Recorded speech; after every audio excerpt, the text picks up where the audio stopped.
ഈ കൗമ് ബുർദ ബൂസീരി മങ്കൂസ് ഇതിലെ ഇന്നത്തെ മുസ്ലിം സമുദായം അബൂബക്കർ സിദ്ദീഖ് റളിയല്ലാഹു മങ്കൂസ് വെച്ചിട്ടുണ്ടോ? ഉണ്ടോ? ശറഫലനെ ഓതിയിട്ടുണ്ടോ?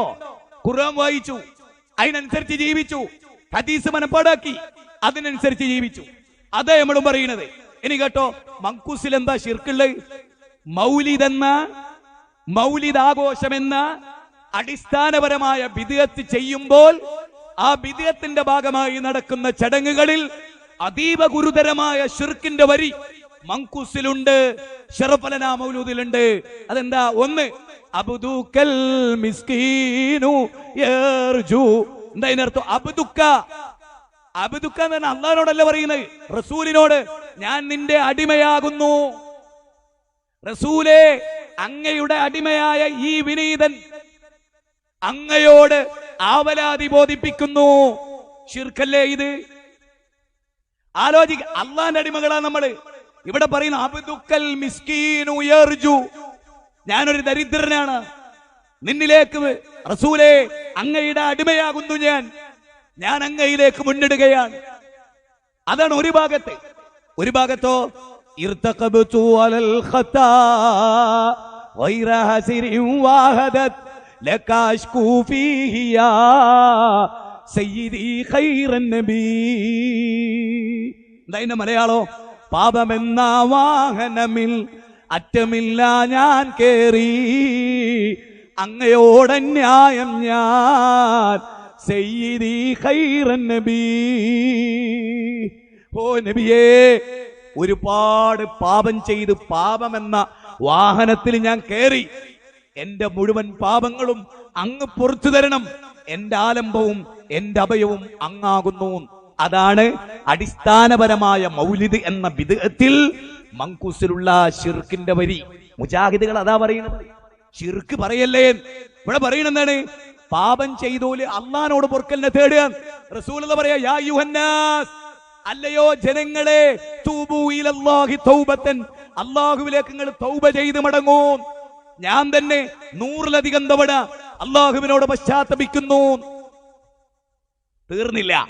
കേട്ടോളൂട്ടോ, വിശുദ്ധ ഖുർആനിലെ 3-ാം അധ്യായം അടിവര ഇട്ടോ 135. വല്ലാതെ പഠിക്കേണ്ടതായിട്ടാ.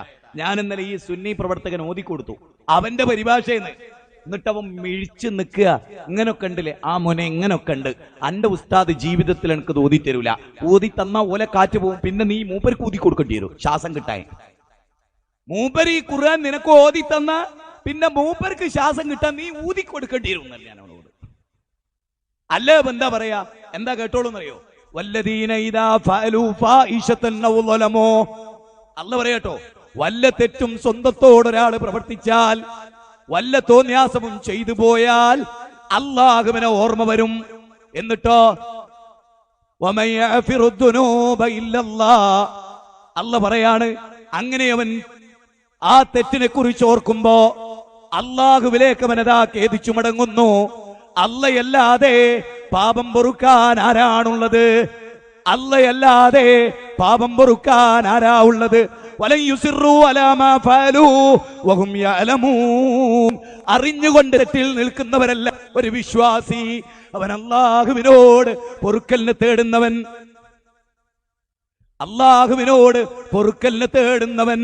താവ മുഹമ്മദ് കുഞ്ഞു മുസ്ലിയാർക്ക് അദ്ദേഹത്തിന്റെ ഗ്രന്ഥത്തിൽ ഒരു വരിയുണ്ട്, തെറ്റുകൾ കൂമ്പാരമായി നീ ചെയ്താലും നീട്ടുന്ന കൈകൾ തട്ടാത്ത റബ്ബാ പിന്നെയും. എത്ര തന്നെ തെറ്റ് നീ ചെയ്താലും നിന്റെ കൈകൾ നീ അല്ലാഹുവിലേക്ക് നീട്ടിക്കോ, അല്ലാഹു ഒരിക്കലും നിന്റെ കൈ തട്ടുകയില്ല.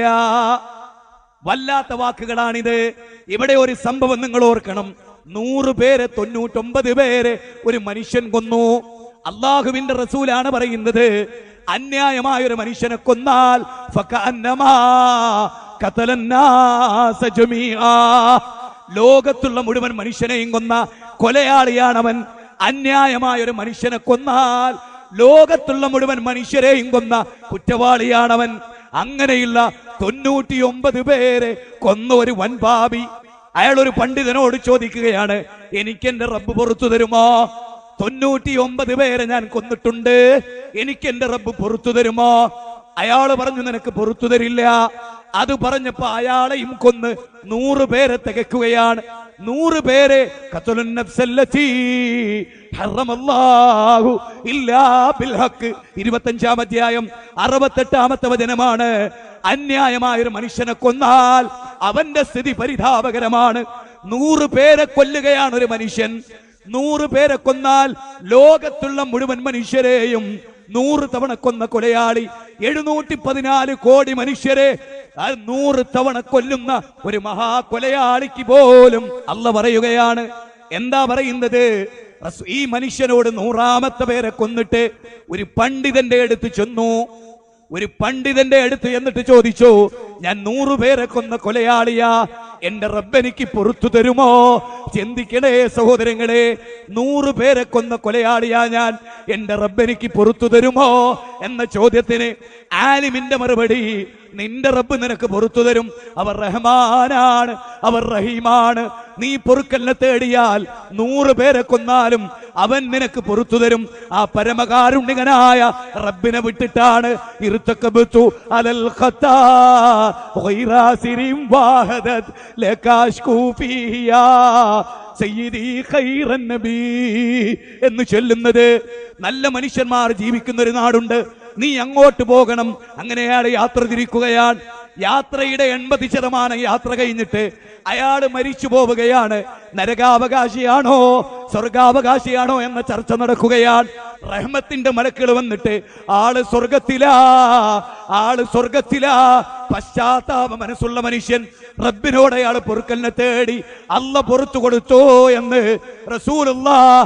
കള്ളം പറയാത്ത മുത്തുനബി, ആര് നിങ്ങളെ ചതിച്ചാലും ഞാൻ നിങ്ങളെ ചതിക്കില്ല, ആര് നിങ്ങളോട് കള്ളം പറഞ്ഞാലും ഞാൻ നിങ്ങളോട് കള്ളം പറയില്ലെന്ന് ലോകത്തെ പഠിപ്പിച്ച അല്ലാഹുവിന്റെ റസൂൽ. ആ റസൂൽ പറയുന്നു, 100 പേരെ കൊന്ന മനുഷ്യ. ഇവിടെയാണ് നമ്മൾ ചിന്തിക്കേണ്ടത്. തെറ്റുകൾ കൂമ്പാരമായി നീ ചെയ്താലും നീട്ടുന്ന കൈകൾ തട്ടാത്ത റബ്ബാ പിന്നെയും. ഉണ്ടോ? ആ റബ്ബിനെയാണ് മുജാഹിദ് പ്രസ്ഥാനം പരിചയപ്പെടുത്തുന്നത്. ആ റബ്ബിലേക്കാണ് നിങ്ങൾ ക്ഷണിക്കുന്നത്.